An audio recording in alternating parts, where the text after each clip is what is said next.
Morning, everyone. Happy Sunday. I hope you all well. So I hope everybody enjoyed themselves last Sunday with our sort of day off after the high holy days in the month of Elul. It was a nice space, and I hope everybody enjoyed themselves. So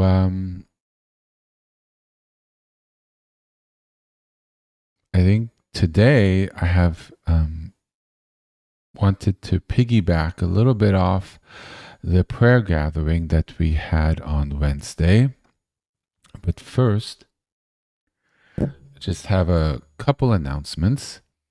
So I am going through and finalizing a lot of the teachings that were on the live section on YouTube since about March, and moving them to the video section and finalizing them.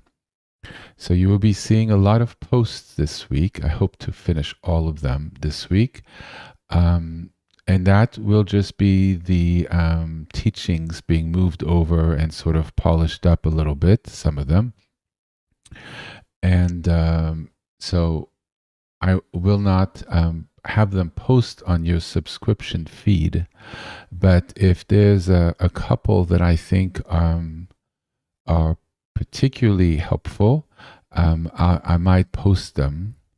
There is one that I just put up on the Aleph, which I'd been meaning to flag as soon as I finalize it, and suggest that people who are new, or actually I think everyone, because it's so important. It's a teaching on the Aleph. It's the first teaching I gave on the Aleph, and it really discusses everything that it's about, the essence of it. And I think it's really important. So as you have time over the next couple of weeks, maybe you might want to take a listen to it. I'll send it out as a post, the link to it, so you have it. And it's a core teaching, one of my most important teachings, and it's called The Silent Source, the Aleph, Divine Breath, and the Light Before Creation. So I will send out the link, and it's currently the first video that's posted in the video section. So I wanted to mention that. So trying to clear up some of the backlog, and I'm also working to add descriptions to every video from March, and then I will go backwards from there. So it'll be clear a little bit what I discuss in each video, beyond the title, to make it easier for everybody to go through. So why don't we take a moment and take a breather. I think I've just said a lot as quickly as I could.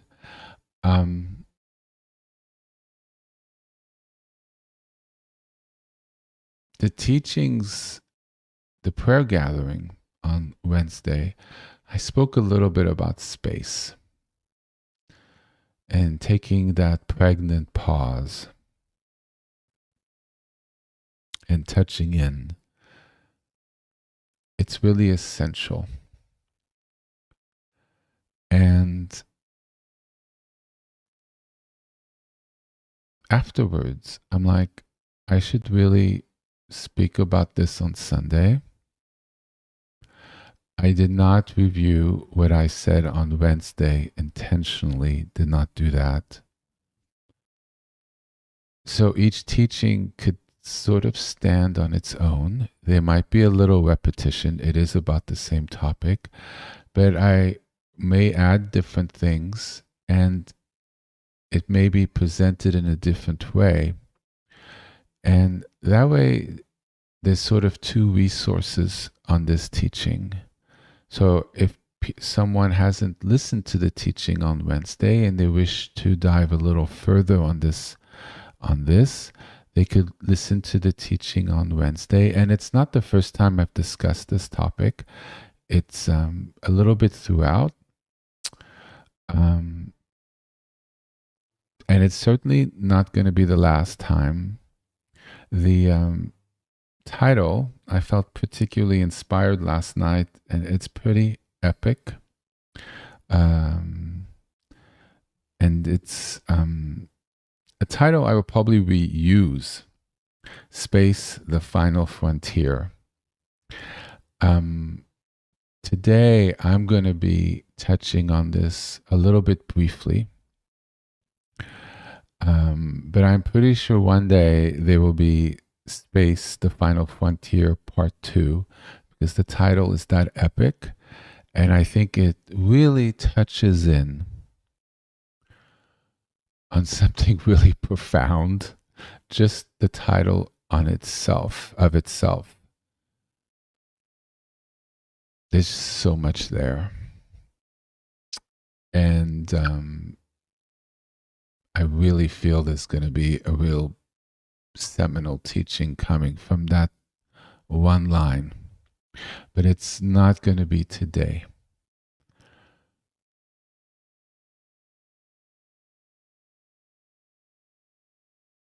Space.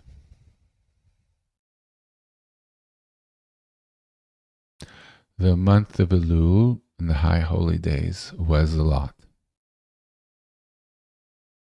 For me, it was a lot. I'm sure for a lot of you, it was a lot. For a lot of reasons, which I'll get into. Very important what we did. Very, very, very important. And I'll get into that.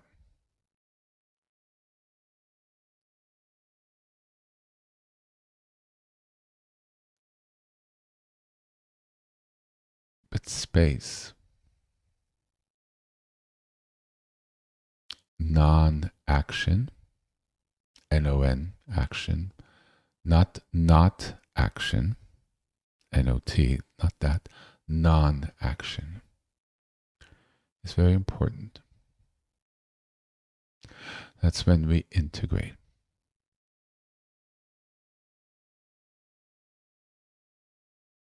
Which is essential. So we're going to take a moment now and catch our breath. I'm going to catch my breath. And let's just settle in.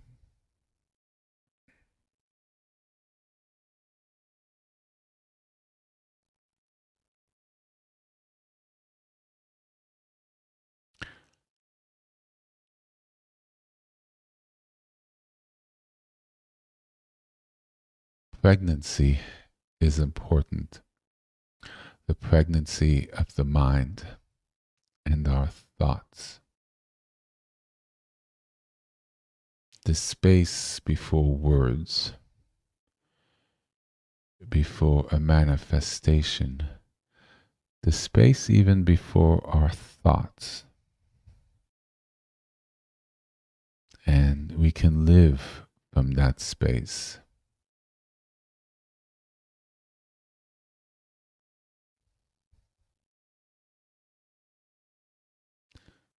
I've discussed a technique in the spring or earlier.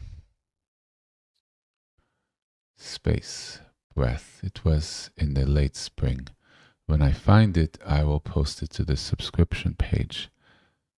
Very, very profound school of meditation, which one of my masters was a master in it. So important. In the silence, there's God. In the silence, the pregnant silence, there's wisdom. In that silence, this true perception, in that pregnant space, is found life. So now let's take a moment. Breathe in, breathe out. Adjust your chair.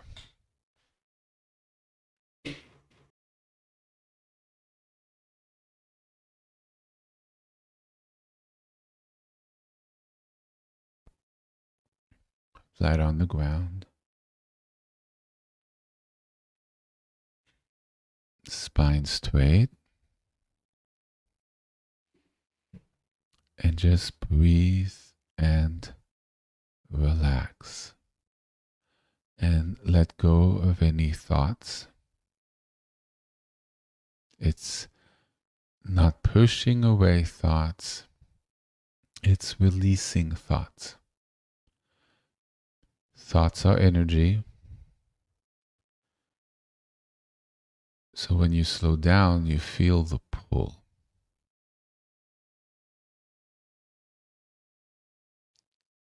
From the center, you feel a pull with time, which is a thought.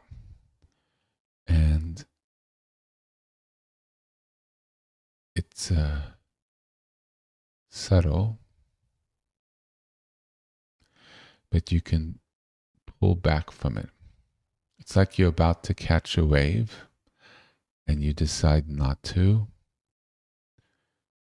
but it hasn't fully gotten you yet. And there's a certain pulling back of your weight away from the wave, and then then it can't pull you along. Now, once a wave's really got you, it's really got you. And you're in for the ride, for good or bad. But there's a moment, and as you get better at this, even if the thoughts really got you, you could still pull out. But it's a process. At the beginning, there's a moment where you can just pull it back. You feel your energy pull back. And when I do it, I feel like I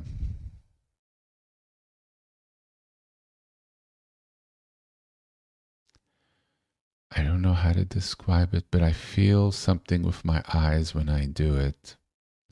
I've never explained this before or described it. Let me see here.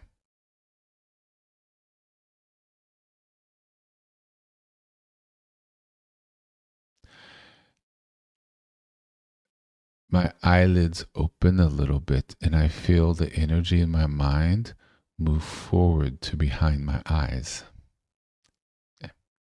I'm not particularly doing anything with my eyes, but the pulling out of the thought causes the energy in my mind to leave the sort of brain area and move more into my eyes. Behind my eyes, I can feel it. One of the techniques, this might highlight why one of the techniques to pull away from a thought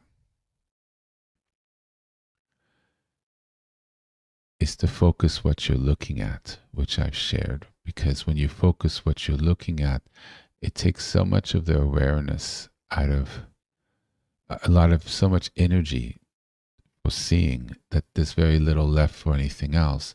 And if you notice, when you're lost in thought, you're really not paying attention to anything around you. So if you would pay attention to what's around you, a lot of the energy of a thought goes away. So why don't we take a moment to try to touch into this space?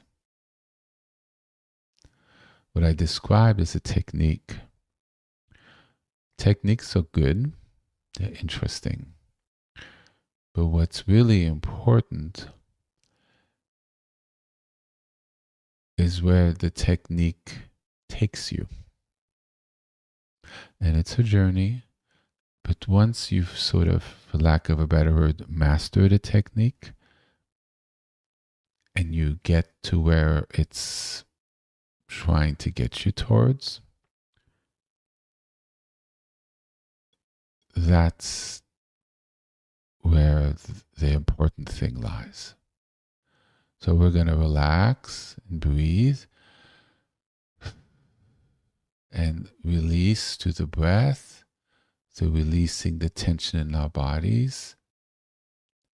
We'll see our thoughts and anything that blocks our pure awareness, and it is a term, from just being present and just seeing, hearing, and feeling where we are, its qualities, without naming them or describing them in our minds or characterizing them: light, dark, warm, cool, birds, air filter, the sounds, or pretty, annoying, too hot, stuffy. Those are descriptions, characterizations, and they're all thoughts. None of it's real. Noise, well, what's noise to one person might be beautiful to someone else. What's annoying to somebody else might really not care about it or doesn't find it annoying. Beautiful is subjective. Stuffy might be comfortable to someone else. Cool might be ideal to someone else. We're describing, it's the use of the mind. We're just experiencing it. And if you feel you're describing it, just go back to what you're seeing, or put your awareness in what you're feeling or what you're hearing, and just release. Let's do that for a couple minutes. You could also use the name of God, Abba. That just blanks my mind every time. Why? Abba, above, below, what the Star of David symbolizes, the two triangles, one pointing up, one pointing down, the Ah and the Ba. So the Ah is the square pointing up, and the Ba is, the triangle pointed up, and the Ba is the triangle pointing down. We reach up, Ah, Ba is the coming down. It's duality. The sound is the second that duality was created. That's why it blanks your mind. It's like two levels going on here. And the Ba is the bringing in of the blessing from God. We reach out, and the Ba grounds down, up, down. It's on my list of things to teach in the future. But the mantra, at least for me, the name of God, one of the main names of God, right? So if you go in the sequence of the names of God according to their frequency, Abba, Elohim, Yahweh, Adonai. Hashem's a little different from all of them in a way, so it's harder to characterize. Right? Adonai, Emmanuel. Feel like I'm forgetting maybe one. El Shaddai. Yeah, so I can't forget El Shaddai. Abba, El Shaddai, Elohim, Yahweh, certainly by a certain frequency. But the Abba is the beginning. It blanks my mind. You're anxious, have emotions, saying Abba in your mind or out loud. See what happens. So with this as well, you can start with Abba and see if you can drop into this space. Let's do this for about 6-7 minutes. You can take a sip of cool water before you start. not if you have to get up, because the movement will stir you. Let's touch into the space.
Okay.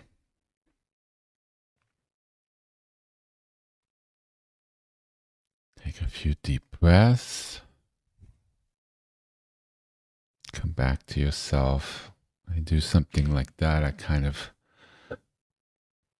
like putting both of my fingers over my eyes and kind of rubbing a little bit. It helps me kind of rubbing the whole face too a little bit on either side. Helps kind of bring back and touching the chest and the legs. Ah, feeling refreshed. So, so when you do something like that, don't have any judgment if you struggle or thoughts go places. Don't get frustrated. It takes time.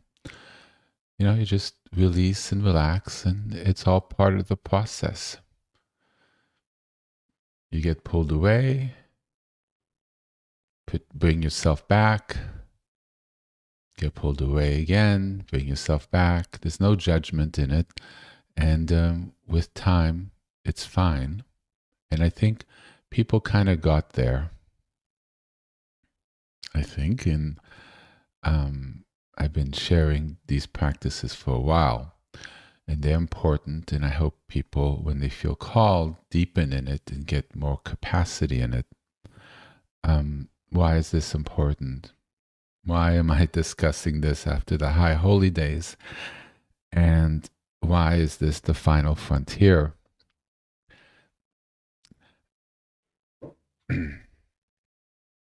I'm not going to go too much into depth in this. But in the month of Elul and the high holy days, we've been releasing and clearing. We've been praying. We've deepening our connection with God or source or spirit or the universe or whatever one wishes to call it. And that sort of clears. It clears the attic, clears the trauma, the attic in our minds, the attic in our bodies, the broken currents, the nadis, the chakras out of alignment, the sephirots out of alignment. We've moved and done some of that deep work. A lot of it was movement, grasping, doing, taking time, praying, yoga, walks, mantras, our intent to do something. It's a lot of action. It's a lot of momentum.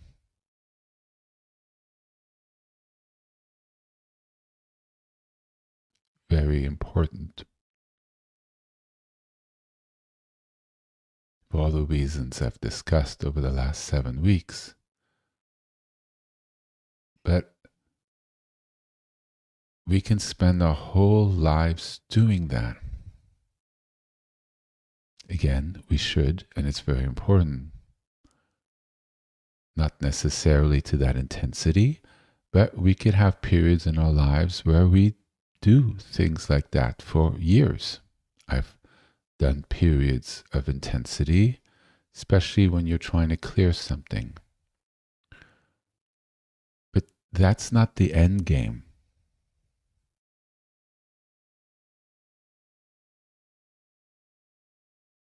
It's a means to get somewhere. And where is it getting towards? Connection.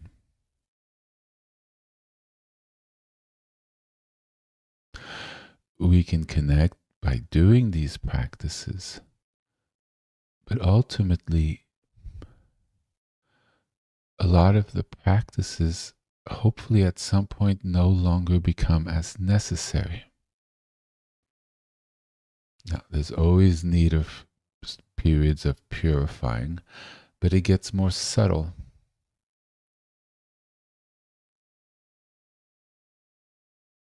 But purifying things that are less egregious or things that people would not even consider.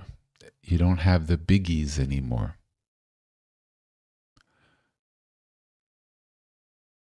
The energy flows better because you've cleared your body, your sifrots are more aligned,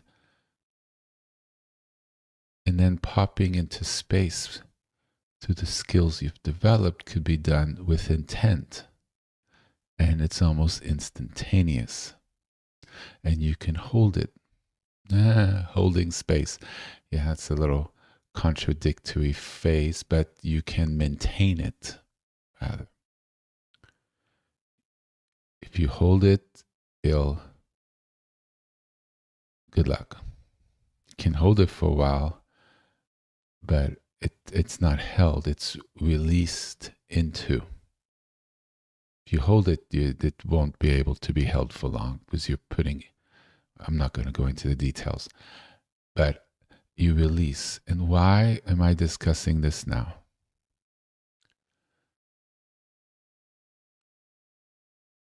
Because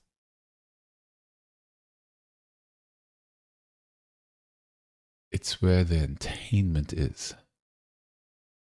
It's where our birthright is, and it's where our connection to God is, where we really feel it. We feel it when we're doing the action, but the benefits is living in that presence with a capital P.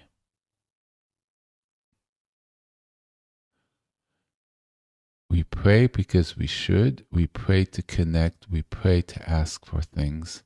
We pray, hopefully, to also give thanks. But we can live in prayer. And that's not meaning that we pray 24/7, is that we've slipped into that open, pregnant space. And so after a period like what we went through, it's important not to hop into something new. Like a whole cycle of teachings, 2-3 probably, on chakras, which is coming soon. I'm like, no.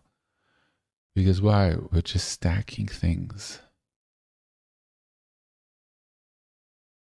It has to integrate into our bodies. We need to become the prayer.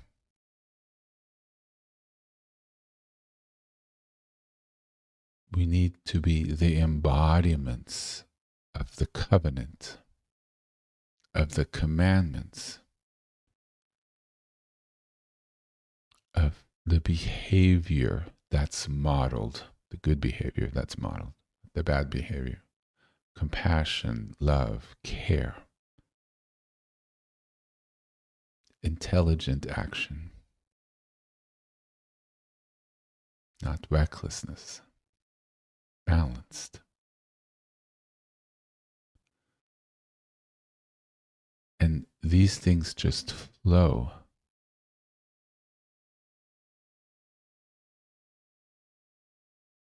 And they flow from a space, the open space, the vibration of God. We call it the Shekhinah.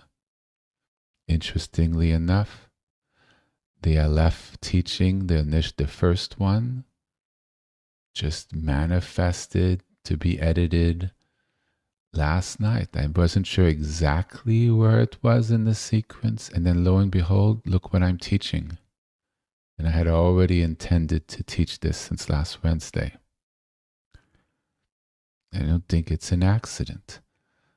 The Aleph, resting in the frequency that emanated initially from the source of God. And that's the pregnant space. In the stillness is found the voice of God.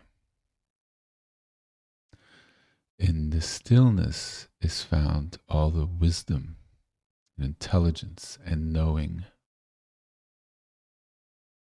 In stillness is found the knowledge of what to do, not to do. In the stillness is found our higher mind. In the stillness is found great strength, perseverance,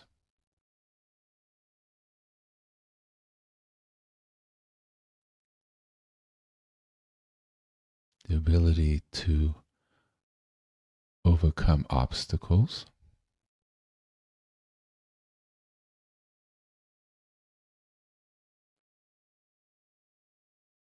the ability to walk a walk that might be harder because you maintain your integrity, your ethics, and your morality. You don't take the easy road. The ability to change things.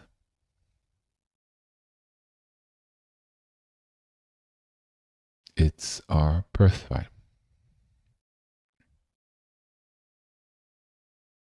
We pull back from our habitual actions, from our limited thoughts and thinking,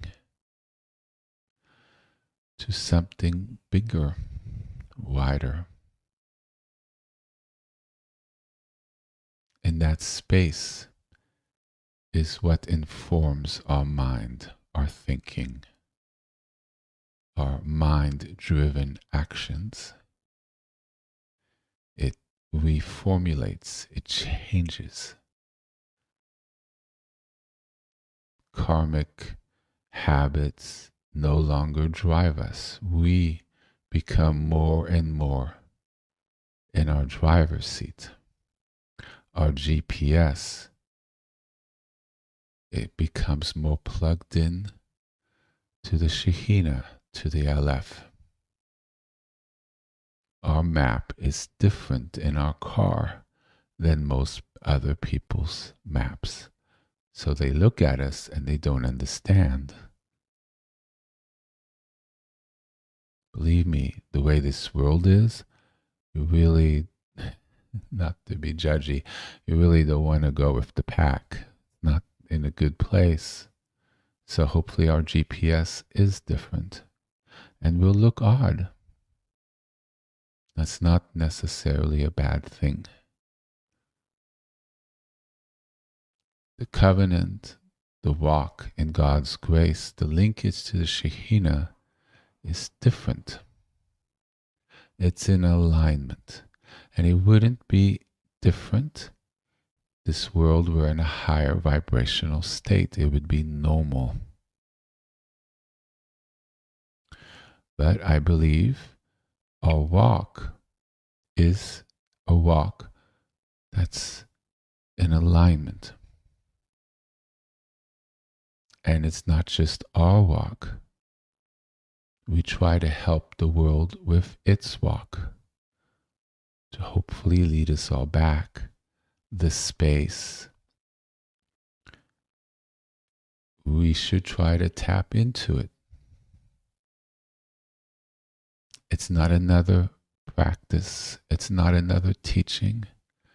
It's not another 5-10 hours in front of sacred text, though they're all very important and they lead to that. And it's a prayer and has beauty and power and everything. But the presence and the feeling that comes from that is important in of itself. Not just the content, but the transmission that occurs. And so during this period, we've received a lot of transmission and clearing.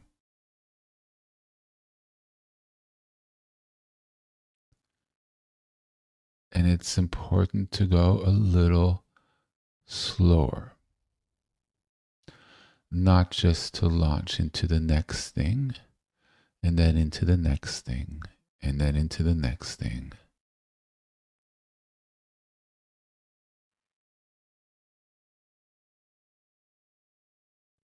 progress is delayed by doing that.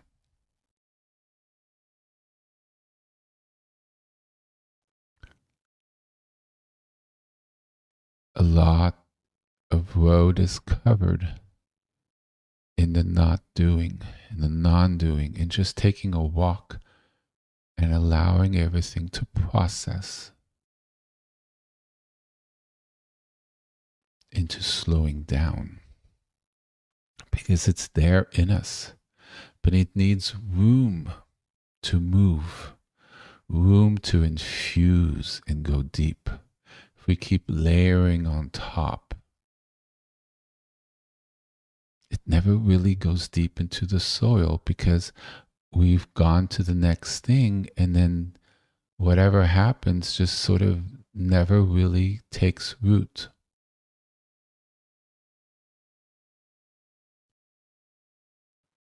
I teach a lot of things. I've studied for a long time. I don't want to take 20 years to teach everything. So I teach a lot in a short period of time. But that doesn't mean you should practice everything right now. A lot of it is there for the future. When you're ready for it, the teaching is there waiting for you.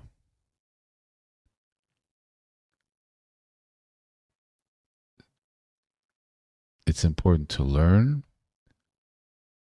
It's important to hear it. I've learned a lot of things, not quite when I was ready for it. And it helped me get there faster, and it increased my understanding. But all my teachers said, space.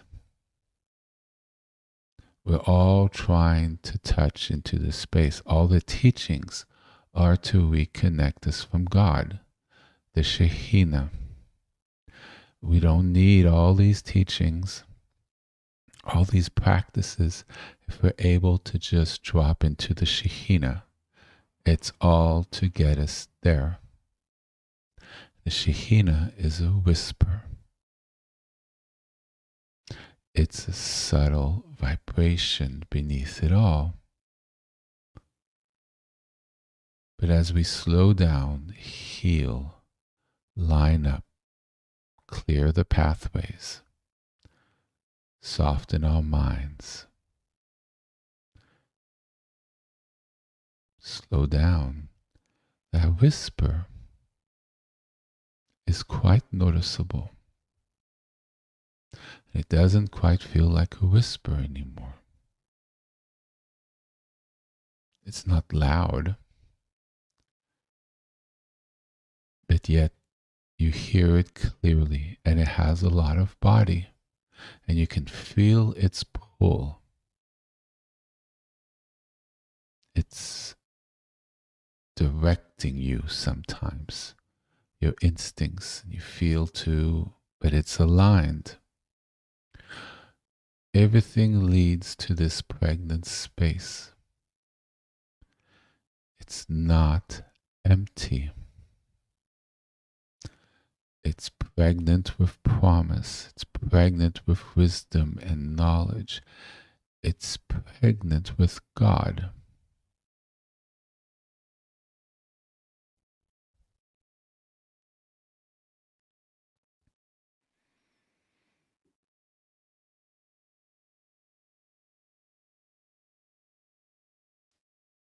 And we learn to rest in it. We learn to transcend ourselves, to move beyond ourselves, lower, not capitalized S, while being still. A more limited self, our self that's kind of in a box. And that transcendence is to our higher self,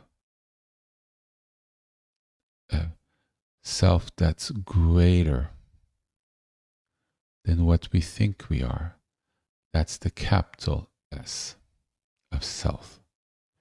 The stillness allows us to move beyond.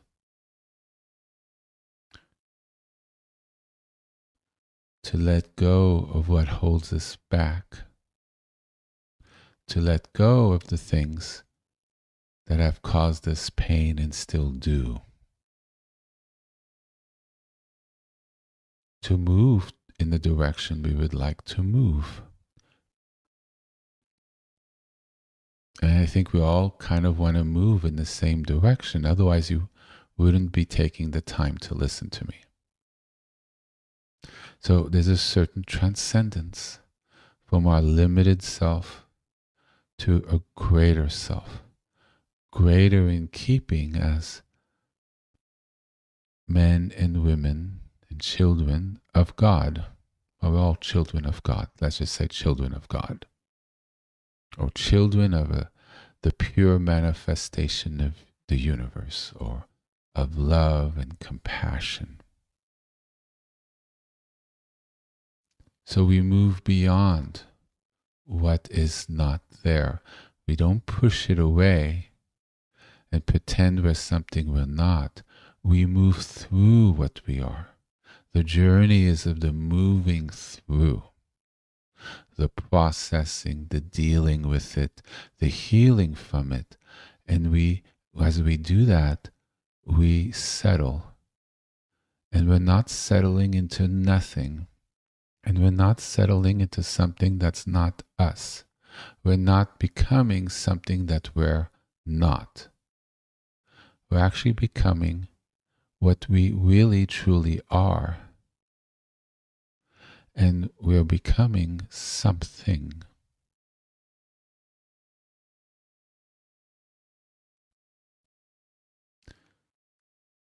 That space is our birthright.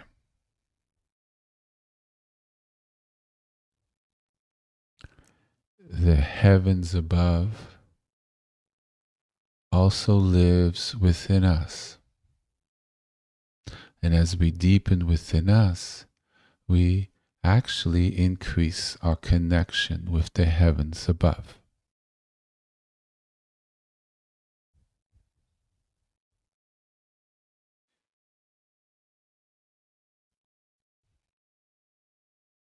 And we learn to surrender to it.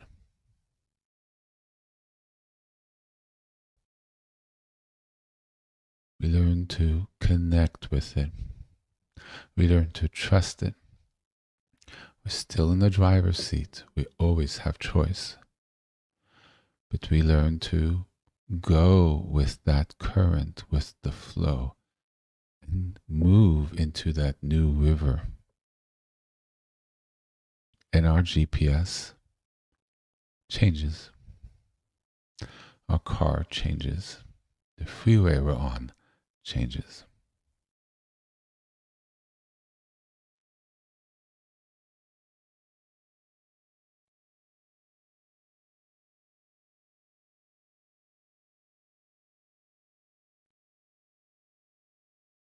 We observe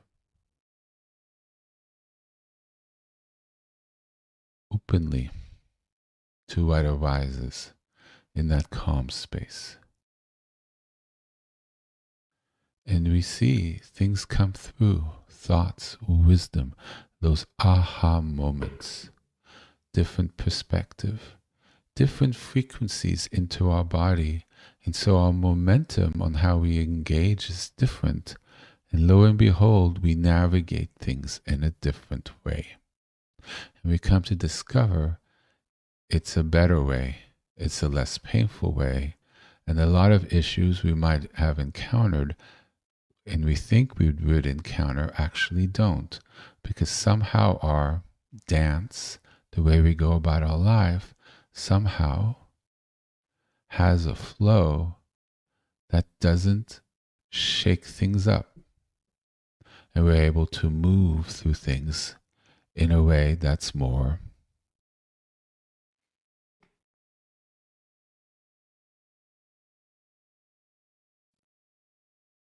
put it.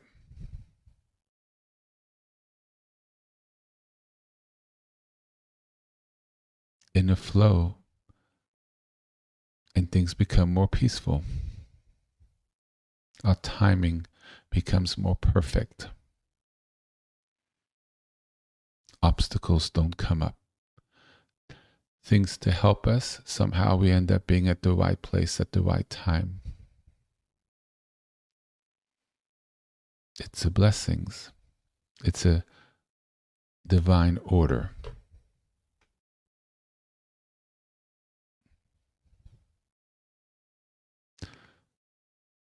And this is where everything is leading towards, to live in that space. It's the space of the prophets. It's the space of the saints. It's the space of so many examples we've had throughout history.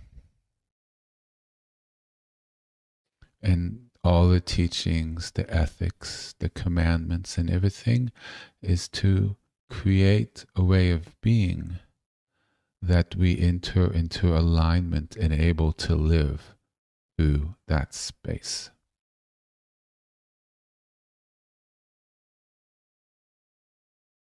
Live from that space.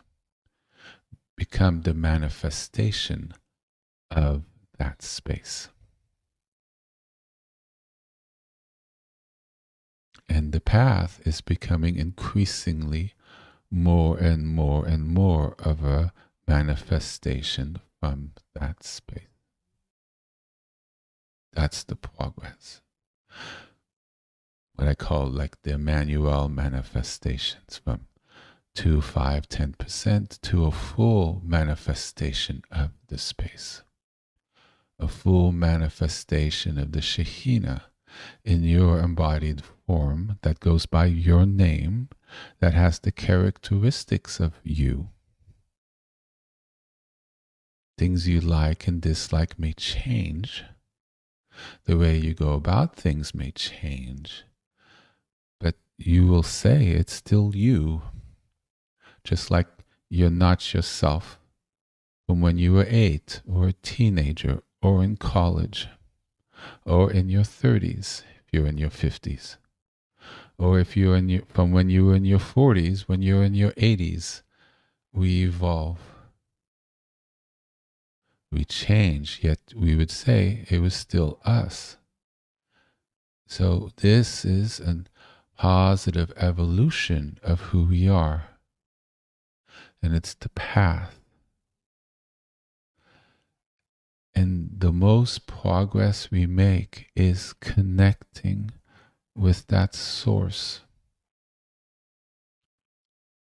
This is why I find the Aleph to be so important, because we're relating directly with the source of the current, of that energy, of that space. Everything comes from it.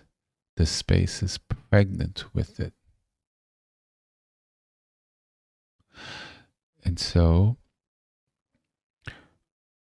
we're going to take a break, about 7 minutes, maybe 8, and do what you need to do, but try to maintain this open space. And then we're going to go meditate a little bit and try to be in that space.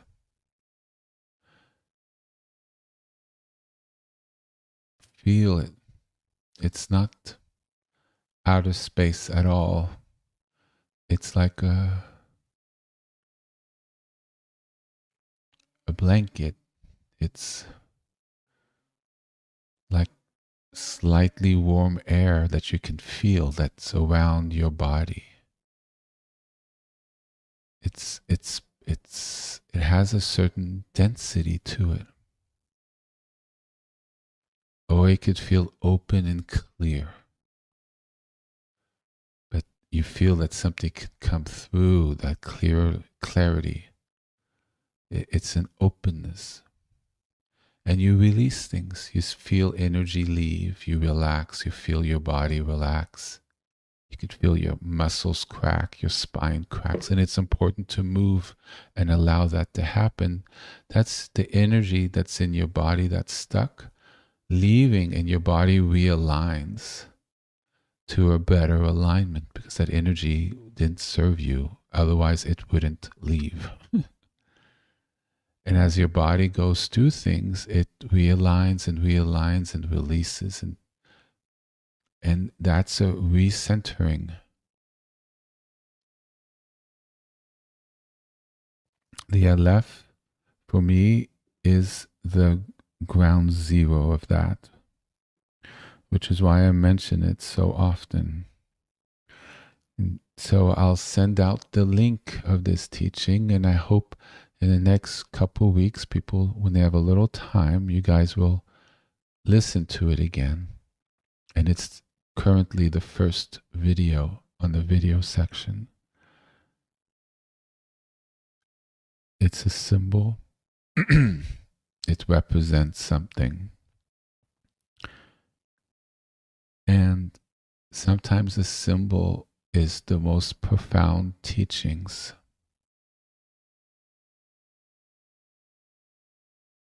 From a symbol, everything arises from what it represents. The Aleph is a human creation. Okay, let's not think there's an Aleph in the sky. But it has no sound, and it's beyond thought. But sometimes, because of how our minds work and how we're embodied as human beings, just looking at something creates a connection. And it's a reminder.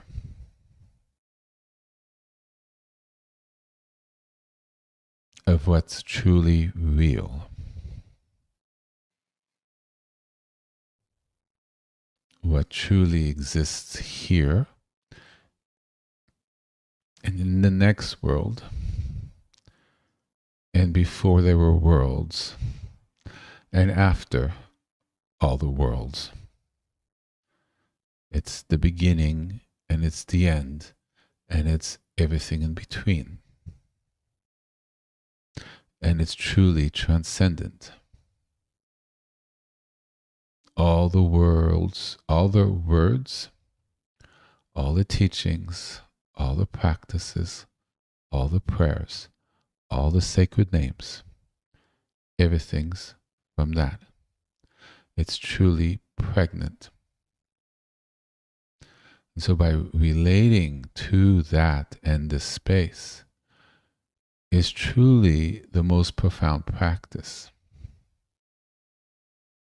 In other traditions, relating to things is considered to be the most profound practice in their tradition, and they're not relating to an Aleph. So I don't speak about those things, but the concept is similar. We use the names of God because it helps us on our journey and it works directly with energy. Aleph doesn't quite have that. It's visual. Yet it's very powerful. It takes time to get there.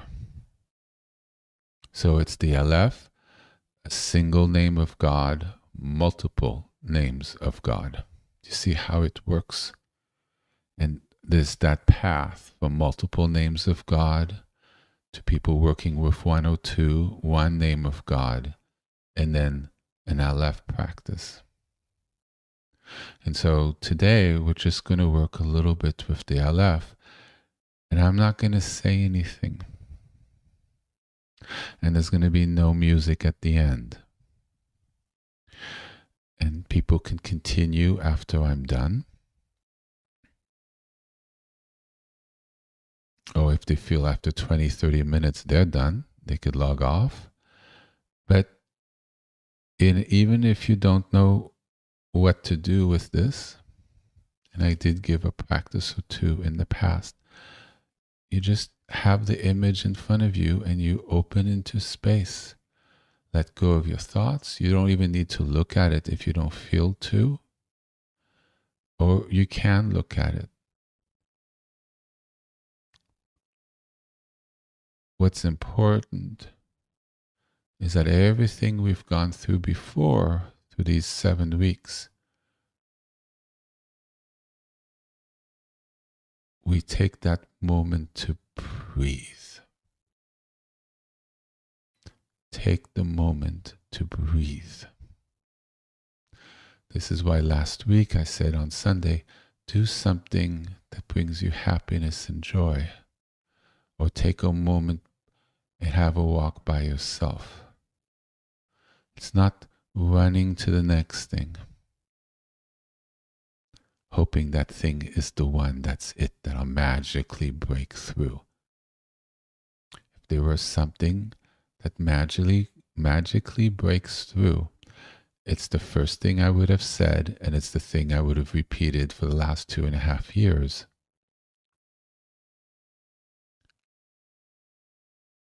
We've received already what breaks through. All the practices.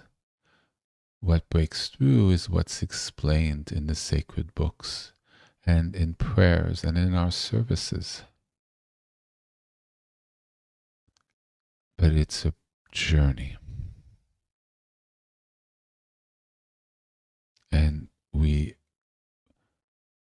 move into the Shekhinah through our decisions, our efforts, our taking time and care to invest in it. And what we're really investing in is ourselves.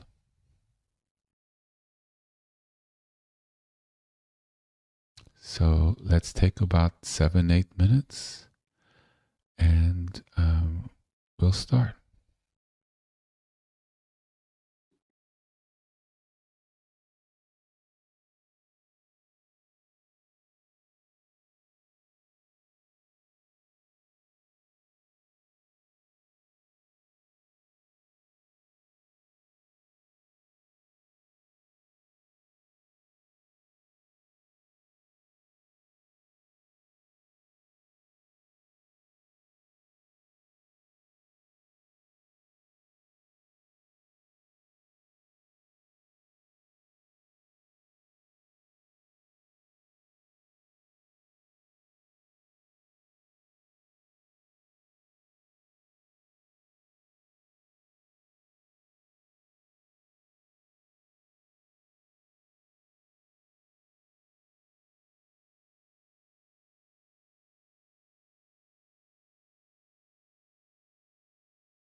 Okay, so if people kind of come back to their place and maybe stretch a little bit and get ready, and then I'll explain a little bit what we're going to do.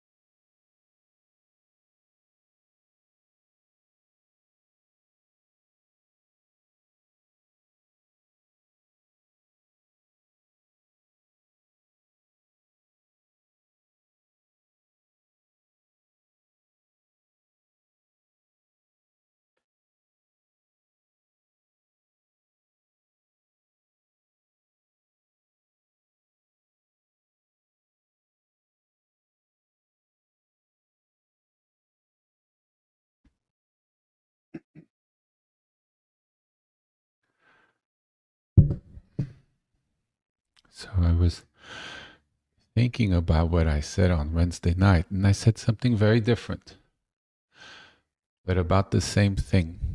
So maybe have a listen as to what I said at the Wednesday night prayer gathering, and it'll complement what I've said today. I think I only spoke for about 25 minutes, so it's not too long. It's important. These teachings really cut through to the essence. They really help you progress really fast because you see clearly the energetic space we're aiming for. And that way you're not beating about the bush and you're not going wayward, or focusing on something and not realizing that it's pointing to something deeper, and you keep on the surface of it.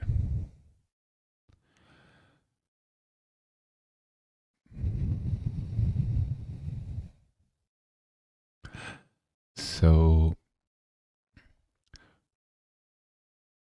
make this space what you would like it to be. There's a whole practice of staying in the openness of an Aleph. It takes practice because your mind has to be steady and open. And if you've had to sort of, for lack of a better word, discipline it, brought it under control, and that's why I recommend the meditation techniques, because it's a thing one can do, and I've spoken about it many times. And to do a practice like the Aleph requires a certain amount of grounding and learning how to release thoughts. And it comes with time, and I hope people take a little time here and there to develop that ability. But one can just look at it for a couple minutes and develop that ability as well.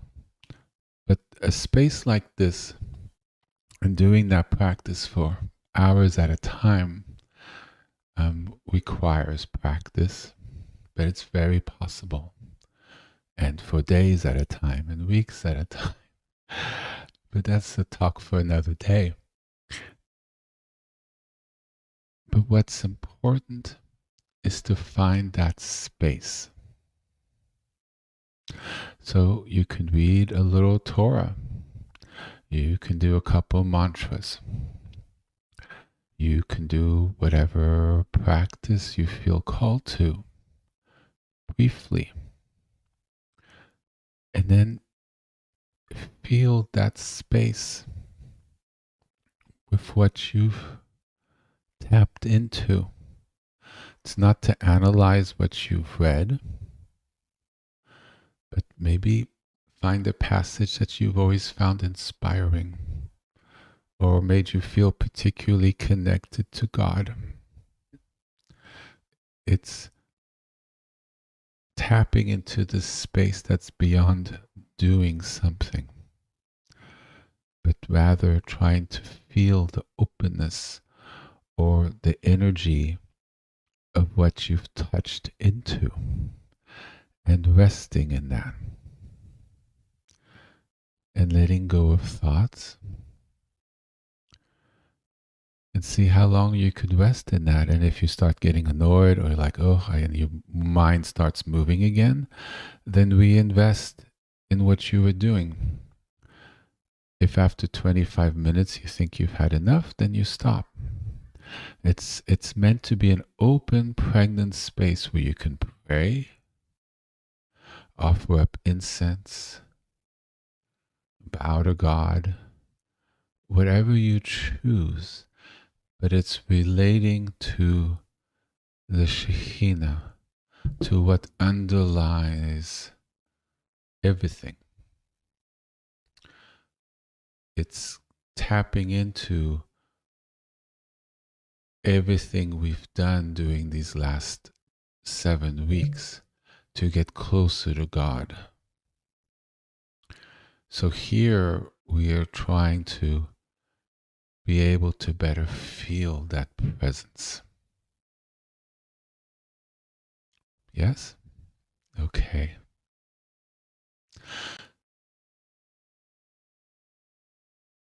So for me personally, I think I will only do this for about 35 minutes, and then I think I'll like to take a walk and continue there in nature. So I invite people to make it for themselves. It doesn't have to be seated down. It could be looking outside a window to your favorite garden or a hill or something, a tree. It's being able to tap in and touch into that sacred space at the beach, watching your grandchildren play. It's available everywhere, even at work. And we learn to touch it. So let's light our prayer space.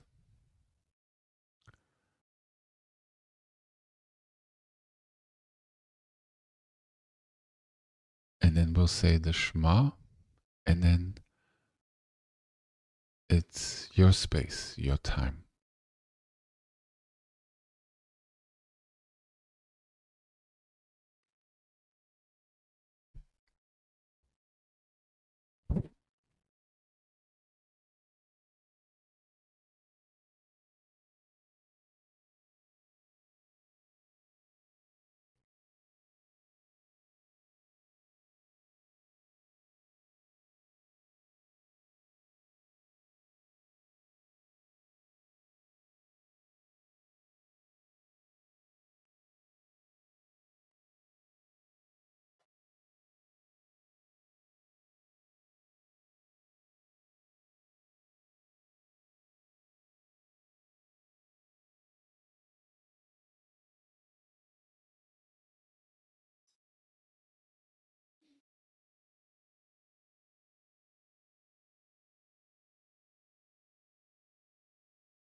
ready?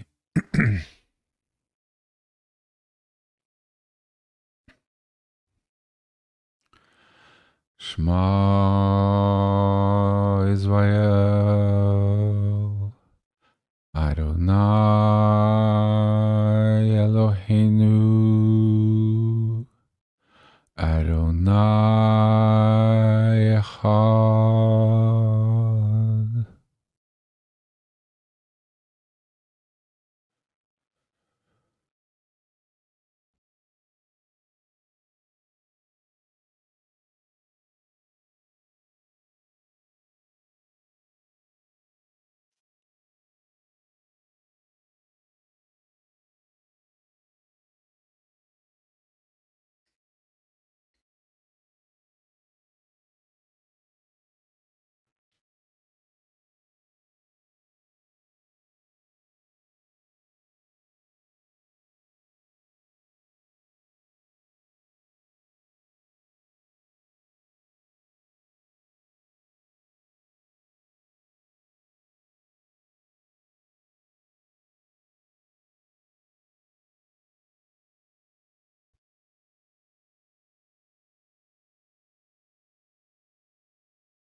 heal us from everything that keeps us from Him.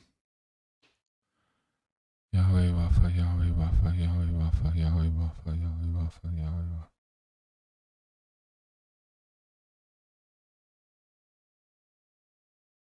Continue as you wish. Until next week. Bye-bye.